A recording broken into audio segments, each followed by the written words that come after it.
오늘은 다윗의 시편 11편을 본문으로 피난처는 예수 그리스도라는 제목으로 은혜를 얻겠습니다. 이번 주간에 준비하고 있던 말씀이 있었는데 감동을 새롭게 주셔서 어제 큐티 본문 말씀으로 전하게 되었습니다. 요즘 세상 가운데에 많은 변화가 있고 여러 가지 파격적인 변화들이 많이 나타나고 있습니다. 젊은 사람들이 또 앞장서서 나라 일을 이끌어가는 그런 모습도 보입니다. 세상 사람들은 많이 혼미한 가운데에 있습니다. 사실 모든 것이 풍족한데 그럼에도 불구하고 더 혼란해져 가고 있어요. 갈급하고 뭔지 모르지만 채워지지 않고 있습니다. 젊은 사람들이 들으면 부드러운 말로는 나이가 든 사람 말로 들리고 조금 심하게 이야기를 하면은 뭐 꼰대라고 하나요? 라떼 이야기가 될 건데 옷 요즘에는 좋은 옷 너무 많지 않습니까? 좋은 옷이 너무 많잖아요. 뭐 저 때뿐만이 아니고 저보다 훨씬 더 윗세대들은 아예 옷이라고 이야기할 수 없는 그런 옷을 몸만 가리는 외투를 입고 다닌 것으로 알고 있습니다. 근데 저희 때는 제가 60년대생인데 교복, 그 다음에 교련복, 이게 평상복이었어요. 그러니까 일반적으로 입는 옷은 거의 없고 그냥 교복이나 교련복, 바지에다가 위에 다른 옷 하나 걸치면 그게 이제 평상복이었는데 많이 입는 게 아니고 늘 입던 옷을 입고 그랬습니다. 그런데 요즘에는 이제 패션이라고 해서 모양도 또 스타일이나 모양이나 같은 거네요. 또 뭐 여러 가지 유명세를 쫓아서 사람들이 쫓아가고 있습니다. 정말 다양합니다. 그러니까 옷이 너무나 좋은 방향으로 변하기도 하지만 또 트서진 옷을 입는다거나 몸이 다 보이는 옷을 그냥 옷의 어떤 기본적인 것이 아니라 자기의 어떤 그 아이덴티티를 정체성을 드러내는데 나는 이렇게 자유로운 사람이다라는 것을 드러내는데 치중하는 그런 방종한 옷을 입고 다니는 모습도 많이 봅니다. 너무 심한 것을 보게 되는데 이게 이제 옷에 관련돼서 한쪽 단면이잖아요. 우리가 인간 생활에서 가장 중요하게 생각했던 것들이 의식주였는데 먹는 것을 살펴보면 건강식, 웰리빙식, 유기농 이런 것들도 많이 나와 있고 영양분뿐만 아니라 또 보기가 좋아야 돼요. 색상 보기가 좋아야 되고 또 자꾸 다른 것을 먹어야 돼요. 새로운 것, 퓨전 방식으로 나온 것들 이런 경향이 있어서 못 먹어서 어려운 것이 아니라 너무 많아서 너무 많이 섭취를 해서 더 어려워지는 그런 시대가 되었습니다. 그러니까 없으면 있는 것을 먹는데 너무 많으니까 고르기가 힘든 것처럼 된 거죠. 또 이제 의식주에서 주가 있는데 주는 머무는 곳이에요. 머무는 곳. 적당한 곳이면 됐어요. 우리 부모님 세대만 해도 시부모와 부모님과 자녀들이 한 방에서 다닥다닥 붙어가지고 겨우 저녁을 지낸 그런 때가 많이 있었는데 요즘에는 다들 큰 평수 또 내 방 이런 것들을 추구하고 있습니다. 그런데 이제 저를 볼 때는 제가 큰 평수를 가지고 꾸밀 능력도 없고 일일이 정리정돈할 수 있는 그 여력이 없어요. 그러다 보니까 시간과 비용을 들이는데도 이제 하늘을 한번 쳐다보게 돼요. 그러니까 하나님의 마음을 한번 헤아려 보게 된다는 뜻입니다. 이상하게 제가 차를 타고 다녔잖아요. 짐차를 타고 다니니까 짐차에 화물칸에 짐이 계속 쌓여버리더라고요. 그래서 이제 조금 작은 차를 바꾸니까 이제 짐은 줄었어요. 그런데 책상 위에, 식탁 위에 공간만 있으면 책꽂이 같은데 계속 쌓여가는 모습을 제가 보고 정리를 해도 끝이 없는 저의 생활 공간을 발견하게 됩니다. 이런 것들이 이제는 눈에 많이 거슬리고 단촐하게 정리를 해서 중요한 것만 챙겨서 살아가고 싶은 마음이 굴뚝 같습니다.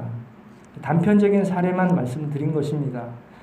제가 금욕주의자는 아닌데 또 경건하지도 못하는 사람인데 다만 부족하지만 주님을 의지하고 주님을 바라보면서 가고 세상을 좇지 않고 이생의 자랑 또 청빈한 삶을 본받으면서 가려고 조금 노력하는 사람인데 세상을 둘러보면 다들 급급하게 경쟁하듯이 쫓아가는 모습들 보입니다. 그런 가운데 우리 그리스도인들에게는 하나님께서 특별히 구별하여 주시고 구별된 세상 속에서 하나님 바라보면서 세상과 다른 거룩한 삶을 살게 하여 주신 것을 감사로 여기고 복된 삶이라 믿고 그것이 요즘에 더 큰 은혜가 되고 있습니다. 아마 함께 말씀을 듣는 우리 모두가 같은 마음인 줄 믿습니다. 지식도 넘쳐나잖아요. 건강 지식, 잘 사는 법, 통신이 발달되고 주고받는 이 기계가 발달이 돼 있으니까 수다를 예전에는 말로 서로 주고받았는데 이제는 전화기를 들고 또 폰을 주고받으면서 수다를 떨기가 말할 수가 없어요. 온종일 수다만 떨면서 지내는 분들도 아마 계실 것 같습니다. 아무리 좋은 것, 꼭 필요한 것이라도 과하면 세상이 곁길로 가게 되어 있습니다. 하나님의 사람도 하나님보다 말씀보다 앞서면 다 인본주의가 되어서 많은 것들에 의해서 미혹되는 위험한 결과가 되는 것으로 조심해야 될 줄로 믿습니다. 새로운 용어도 너무 많이 나오고 있는데 들어보셨는지 모르지만 도지코인이라는 용어가 아주 눈에 띄고 귀에 들려서 그게 무엇인가 하다가 알게 됐어요. 비트코인이라고 하는 암호화폐의 다음 버전이네요. 캐릭터가 강아지예요. 강아지 캐릭터가. 그러니까 한마디로 달러 표시되어 있던 비트코인이 이제는 젊은 세대에게 강아지가 캐릭터로 들어가 있는 코인이 유행하고 있는 시대가 되어버렸어요. 강아지가 사람들의 우상이 되고 강아지가 사람들의 스타가 되어서 추앙받는 그런 시대가 되어버렸습니다. 그야말로 무슨 판이에요. 도구판. 정말 하나님께서 한탄하실 세상으로 달려가고 있습니다. 그런 가운데서도 믿음의 사람들에게 분별을 주시고 하나님 기뻐하시는 삶으로 인도하여 주심을 감사하고 하나님 기뻐하시는 삶을 나아가도록 수고하고 애쓰는 모두를 주님의 이름으로 축복합니다. 오늘 말씀 가운데에서 첫 번째로 은혜가 되는 말씀인데 피난처는 오직 예수 그리스도이십니다. 입니다. 본문 1절은 내가 여호와께 피하였거늘 아까 우리가 합독한 말씀입니다. 하나님의 사람 다윗은 사울을 피해서 도망을 갔습니다. 광야로 또 다른 나라로 피해 다녔습니다. 이것은 다윗이 물리적으로 이동만 한 것이 아니라 심중에는 여호와 하나님을 의지하고 성전을 향해서 기도하면서 하나님께로 피한 것입니다. 내가 여호와께 피하였거든. 여호와는 하나님의 이름입니다. 다윗은 바른 선택을 하였는데 이것이 하나님의 기뻐하시는 바른 선택인 것입니다. 믿음의 선택입니다. 내가 여호와께 피하였으니 우리가 하나님께 피난처 삼아 하나님께로 피했기 때문에 하나님께서 우리를 귀히 여겨주시고 피난처 되게 보호하시고 안전하게 인도하여 주실 줄 믿습니다. 하나님의 이름이신 여호와는 구약 출애굽기 3장 14절에서 나는 스스로 있는 자다라고 말씀을 하셨습니다. 이 여호와 하나님은 여호와 또는 야훼라고 부르기도 합니다. 2000년 전에는 육신을 입고 친히 인간의 몸을 입고 이 땅에 내려오셨어요. 엘로힘, 삼위의 하나님이 천지를 지으시고 우리가 잘 알듯이 아브라함, 이삭, 야곱, 요셉을 통해서 이스라엘을 빚으시고 또 애굽에 있는 그 민족들을 모세를 통해서 건져내주시고 광야로 인도하시면서 시내산에서 시내산 꼭대기에 강림하셔서 말씀을 주시고 이스라엘 백성들을 인도하신 그 하나님이십니다. 이 하나님이 이제 육신을 입고 이 땅에 오셔서 예수님이 우리의 구세주가 되셨어요. 십자가의 그 보혈의 은혜를 통해서 십자가를 나의 죄를 사해 주심을 믿고 예수님을 구세주로 믿을 때에 우리를 하나님 자녀 삼아 주시고 영생하는 하나님의 나라에 들어가게 하여 주셨습니다. 이 하나님의 은혜를 믿고 피난처 되신 예수님께로 나아가는 우리를 세상에서 줄 수 없는 평강과 보호함과 무엇보다도 유한한 세상 삶이 아니라 영원한 삶으로 인도해 주시는 하나님의 복된 삶, 그 하나님의 피난처 안으로 들어가는 복을 누리시게 됨을 믿으시기를 축원합니다. 우리에게는 예수님을 하나님이십니다라고 깨달아 알고 믿으며 예수님을 피난처 삼게 됩니다. 이것은 지식으로 될 수 있는 것도 아니고 우리 힘으로 찾을 수 있는 게 아닌데 전적으로 은혜를 주시고 우리에게 성령이 임하게 하심으로 성령께서 도와주셔가지고 우리가 믿을 수 있게 된 줄로 믿습니다. 피난처 대신 주님의 품속으로 피난처 대신 주님의 말씀을 통해서 세상을 환난을 이기고 승리할 수 있는 모두가 되시기를 축원드립니다. 두 번째로는 세상이 혼란하다고 그랬습니다. 혼란한 것은 우리가 미혹 가운데로 빠질 수 있는 환경이 너무나 팽배하다는 것이죠. 두 번째로는 미혹이 심한 이 세상에서 사탄의 계략을 분별하고 물리쳐야 되는데 이것을 예수님께서 도와주신다고 말씀하십니다. 2절을 함께 합독을 했는데 악인이 활을 당기고 살을 시위에 먹이며 살을 시위에 먹이는 것은 이게 그 시위는 그 활의 줄 있잖아요. 거기에 이렇게 거는 거예요. 걸어가지고 활을 당기면 어떻게 돼요? 팽팽해지면서 손을 놓으면은 활이 슉 하고 날아가게 돼 있잖아요. 그러니까 먹여서 화살에 이렇게 장전을 해서 활을 당겨서 쏠 수 있게 한다. 그러니까 이제 악인은 이 화살을 쏜다는 건데 이 화살을 누구를 쏘냐고 하면 그 쏘는 사람이 마음이 바른 자를 어두운 데서 쏘려 하는도다. 이렇게 말씀을 했습니다.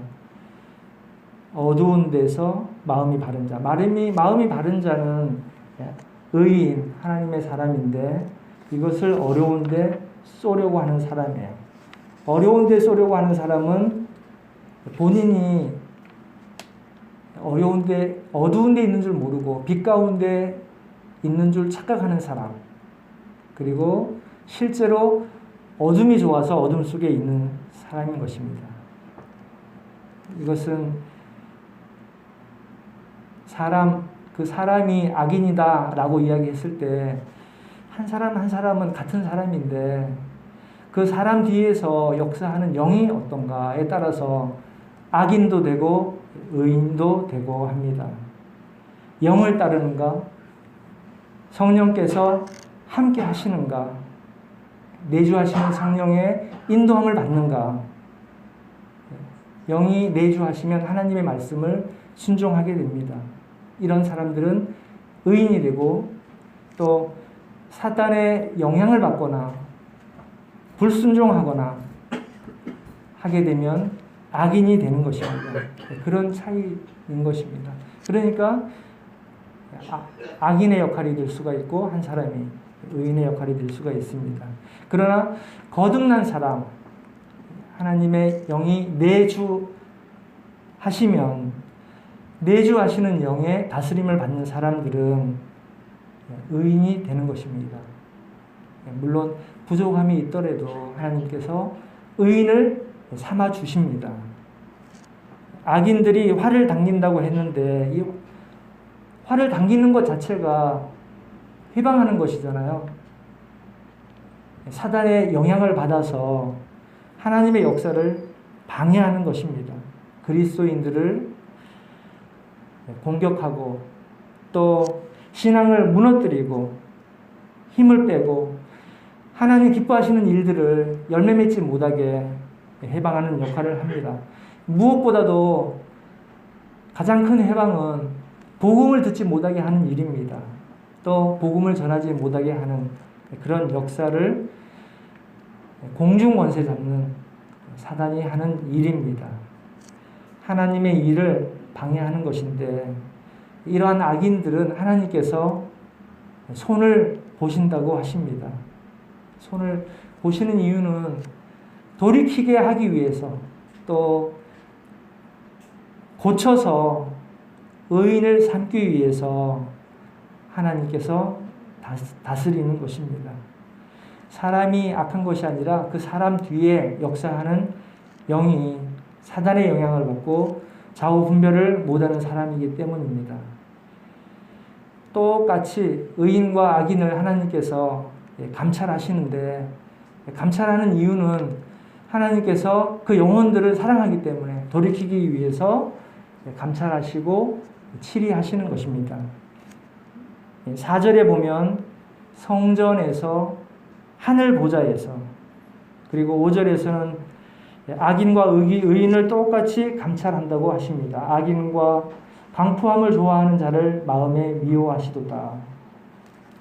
그러므로 믿음의 사람들, 지혜가 있는 사람들은 하나님의 컨디션을 잘 살피게 됩니다. 하나님의 컨디션은 하나님의 마음입니다. 하나님께서 기뻐하시는가, 또 하나님께서 불편해하시는가.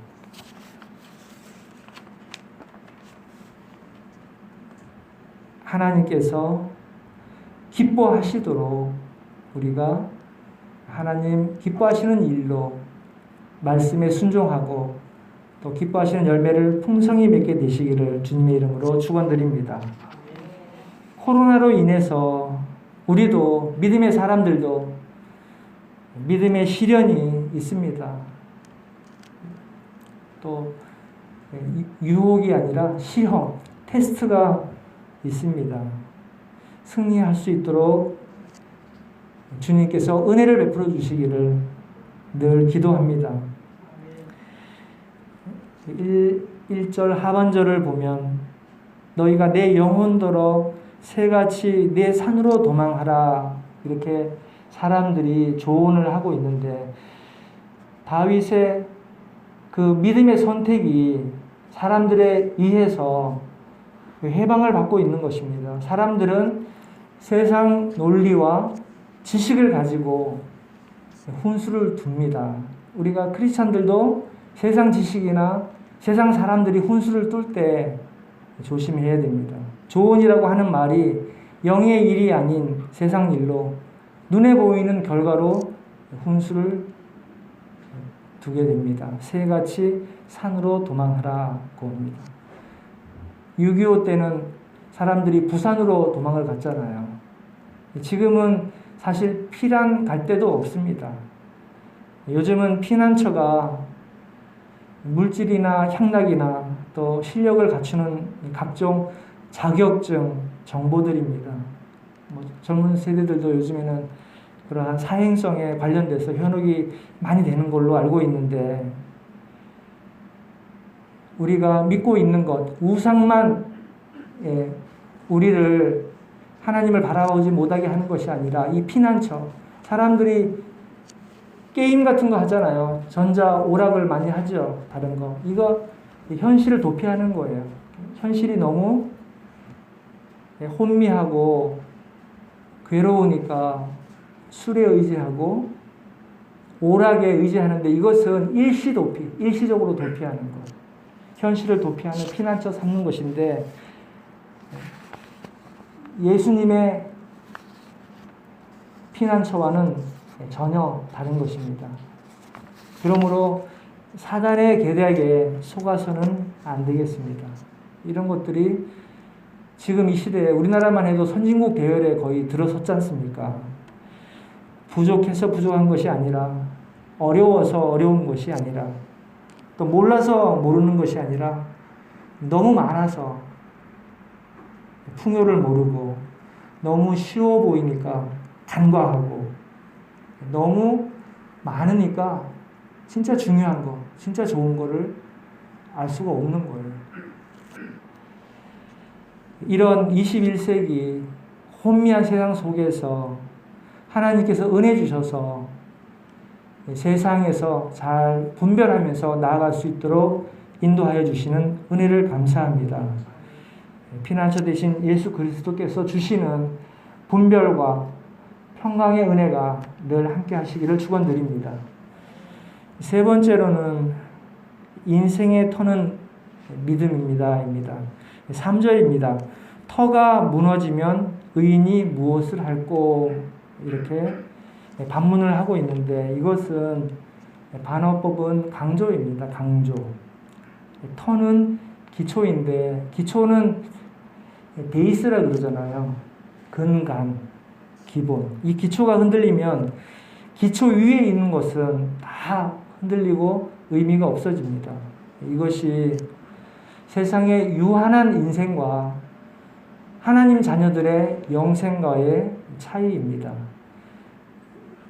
인생의 목적은 터 위에 세워야 되는데, 이 터 위에, 신앙의 터 위에 우리의 인생을 세울 때에, 그리스도를 믿는 믿음 위에 우리의 인생, 신앙생활이 나아갈 때에 영생의 복을 누리고 또 하나님의 나라에서 열매를 맺는 복된 삶으로 인도하여 주심을 믿고 늘 승리하여 주시기를 축원드립니다. 이제 말씀을 줄이겠습니다. 구약에서는 피난처가 도피성이라고 하는 이름으로 피할 곳, 특별한 피치 못할 상황 속에서도 피할 곳을 마련해 주었습니다. 하나님 여호와께로 피하는 자, 다윗의 믿음처럼 말세지마를 살아가는 우리에게도 이 예수 그리스도께서 피난처가 되시는 이 말씀을 믿고, 노아가 하나님 말씀으로 방주를 만들고 그 방주가 피난처가 된 것처럼 방주 안에 인도받았던 8명이 홍수로부터 구원을 받았습니다. 이 세상과 구별되는 은혜 가운데 머물 수 있는 귀한 분들 되시기를 축원드립니다. 7절 말씀을 보면서 마무리하겠습니다. 정직한 자는 그 얼굴을 뵙는다고 했습니다. 똑같은 말씀, 욥기 마지막 장에는 42장 5절에는 욥이 고백하는 말씀 중에 내가 주께 대하여 귀로 듣기만 하였었더니 이제는 눈으로 주를 배움나이다. 이렇게 고백을 했었습니다. 오늘 다윗은 정직한 자는 하나님의 얼굴을 뵙는다고 말씀을 했습니다. 이것은 구약 때에는 하나님의 말씀을 직접 음성으로 듣지를 못하고 구전된 말씀으로 다른 사람들이 전해주는 말로 하나님의 말씀을 들었기 때문에 친히 들었다고 하지 않고 귀로 들었다 이렇게 이야기를 합니다. 그런데 눈으로 배웠다는 것은 이제 하나님과 가까이 하나님의 말씀을 친히 듣게 된다라는 뜻입니다. 하나님의 말씀을 친히 듣고 동행하며 살아갈 수 있는 우리 그리스도인들입니다. 어렵다면 어렵고 쉽다면 쉬운데 내주하시는 성령을 모시고 인도받아 동행하는 삶, 그것이 말씀을 듣고 동행하는 길인 줄 믿습니다. 이렇게 나아갈 때에 풍성한 열매를 맺게 됩니다. 열매를 풍성히 맺는 모두가 되시기를 주님의 이름으로 축원드립니다. 기도하시겠습니다. 하나님 아버지, 이 말세의 지말에 피난처 되신 예수님을 깨닫고 믿게 하여 주심을 감사합니다. 말씀 따라 순종하며 하나님의 기뻐하시는 자녀로 풍성히 열매 맺도록 도와주시옵소서. 우리 주 예수 그리스도 이름으로 기도드리옵나이다. 아멘.